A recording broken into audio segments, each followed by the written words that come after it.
Mr. Speaker. Mr. Anchia, for what purpose? Will the chairwoman yield? Will the lady yield for questions? I yield. The lady yields. Thank you, Madam Chair. I appreciate you eloquently making that argument. If, you know, as was stated from the front mic previously, that if they're the gold standard, then why are we perverting the chain of command and pulling GPS leadership out of this bill?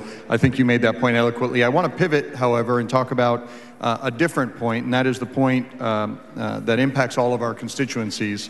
The same author of this bill also brought a bill to the floor that permitted, this passed back in 2017, that permitted anyone, any peace officer, for asking any person for immigration status. So if you have this civilian unit that is not trained in engaging with U.S. citizens, they've essentially been deputized for this, and at the same time, they have the ability to not just operate in the U.S.-Mexico border region, but every border region, whether it's Oklahoma, Louisiana, or New Mexico.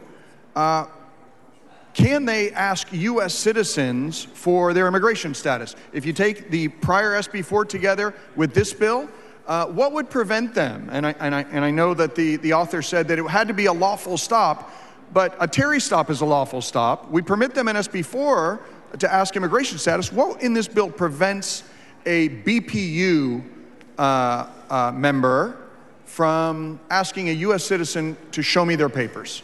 There is nothing that prevents an individual, a civilian who's not going to have the training of law enforcement to still question us as Americans about our citizenship. And it's going to be people like our communities. Imagine checkpoints outside of churches, outside of schools, outside of neighborhoods, whether it's an Asian community in Houston, a Latino community in Dallas or the Valley.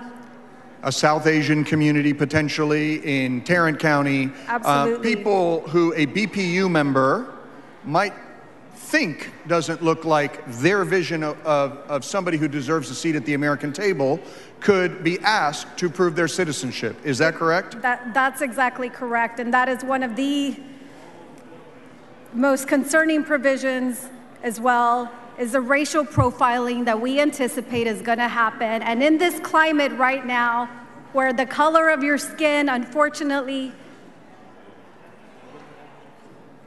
has made communities targets of mass violence and mass shootings, where an individual from North Texas drove to El Paso because language like the words invasion, where people are painting our communities as invaders of this state, when we have been here for generations.